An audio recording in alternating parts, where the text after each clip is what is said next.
Hello student, study corner में आपका स्वागत है। आज मैं आपको पढ़ाऊंगी कबीरदास की साखी। यह साखी आईएससी बोर्ड के पाठ्यक्रम काव्य मंजरी से ली गई है।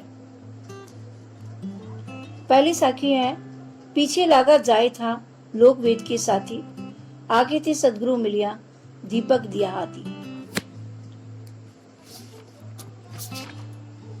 कबीर कहते हैं कि मैं भी अन्य सामान्य लोगों की तरह लोक एवं वेद की परंपरा में बंधा हुआ था। संसार में भटक रहा था।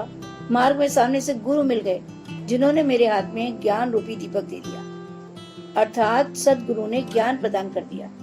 जिस प्रकार दीपक के प्रकाश से मार्ग का अंधकार नष्ट हो जाता है, ठीक उसी प्रकार गुरु की कृपा से ज्ञान प्राप्त होता है तथा जीव संसार में समस्त प्राणियों की तरह भटकता नहीं। दूसरी साखी है, कबीर बादल प्रेम का हम पर बरसिया आई, अंतरी भीगी आत्मा हर वही बन राई। कबीरदास कहते हैं कि प्रभु अथवा गुरु के प्रेम एवं अनुग्रह मतलब कृपा का बादल हम पर बरस गया। उसके प्रेम रस से मेरी अंतर आत्मा भीग गई और मैं आनंद से भर गया। इसी आनंद से संपूर्ण बनराई भी हरी भरी हो गई, अर्थात समस्त विश्व चेतन तथा आनंदमय प्रतीत होने लगा। तीसरी साखी है, बांसुरी सुख ना रैण सुख ना सुख सुपने माही, कबीर बिछुटिया राम सु ना सुख धूप न छाओ। प्रस्तुत साखी में कबीर ये स्पष्ट कर रहे हैं कि राम मतलब ईश्वर से बिछड़ने पर जीव को कहीं भी सुख नहीं मिलता। ना तो उसे दिन में चैन पड़ता है और ना ही रात में, ना धूप में सुख मिलता है और ना ही छांव में। भाव यह है कि ईश्वर से बिछड़ने पर जीवात्मा को कहीं भी चैन नहीं पड़ता, उसकी व्याकुलता बढ़ जाती है। चौथी साखी है, मुआ पीछे जिन मिले कहे कबीरा राम, पाथर घाटा लो सब तब पारस कोणे काम।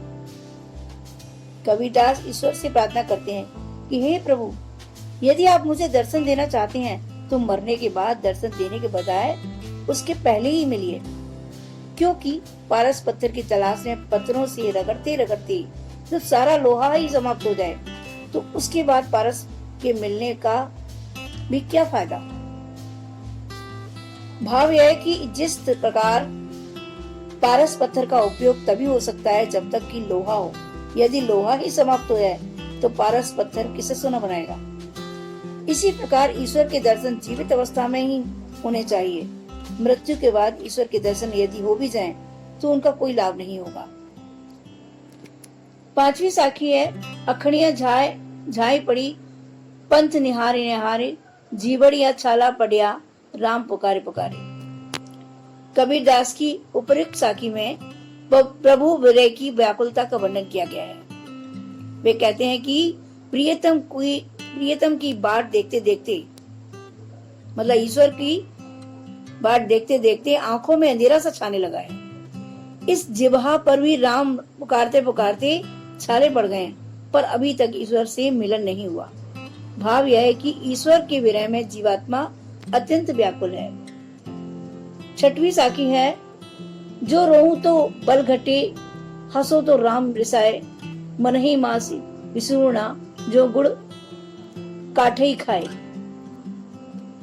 उपयुक्त साखी में कबीर अपनी तथा अपने हृदय की विचित्र स्थिति का वर्णन कर रहे हैं। वे कहते हैं कि यदि वह रोता है तो बल घटता है, मतलब प्रेम की शक्ति कम होती है, और अगर हंसता है तो भगवान रुष्ट हो जाते हैं। इसलिए अंतःकरण मतलब हृदय में दुख चिंता ही उचित है, ताकि वह अंदर ही अंदर से इस प्रकार उगला होता रहे, जैसे दीमक मतलब घुन के खाने से लकड़ी खोखली होती रहती है। भाव यह है कि कबीर की स्थिति अत्यंत विचित्र है, न वह हंस सकता है और न रो सकता है। विसूर्णा शब्द से ईश्वर के मिलन की तीव्र आकांक्षा तथा गहरे दुख का चित्रण किया गया है। सातवीं साखी है, पर्वती पर्वत में फिरिया नैन गवाए रोई, सो बूटी पाऊं नहीं जाते जीवनी हुई। कबीर कहते हैं कि प्रिय प्रिय मतलब ईश्वर की विरह में मैं पर्वत पर्वत घूमा और मैंने उसे याद कर करके रो रो कर अपने नेत्र भी खो दिए, पर वह जड़ी बूटी कहीं नहीं मिल रही है जिससे जीवन की प्राप्ति होती है। भाव यह है कि विरह की अग्नि में इतना जलकर भी मुझे प्रिय के दर्शन नहीं हुए जिससे मुझे संतोष मिल सके।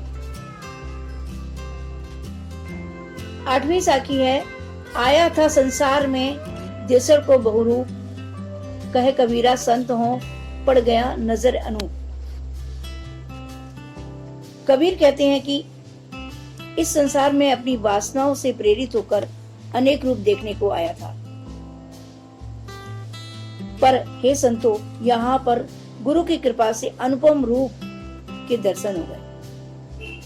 भाव यह है कि गुरु की कृपा से उसे परम तत्व के दर्शन हो गए, जिसके परिणाम इससे अनेक रूपों को देखने की अभिलाषा ही नहीं रह गई।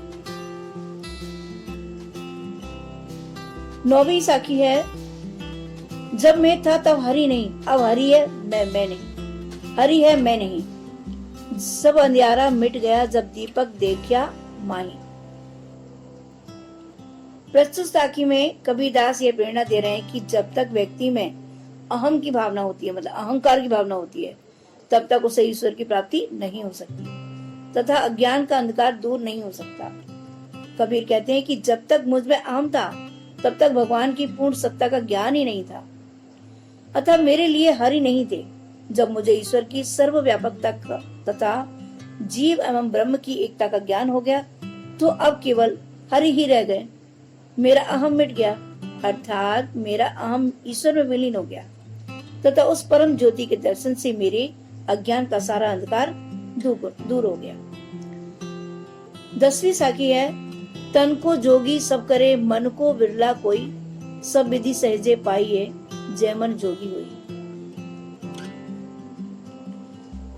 उपयुक्त साखी में कवि ने कहा कि सहज साधना से ही सब सिद्धियां प्राप्त होती हैं, योगियों की भांति दिखावा करने से नहीं।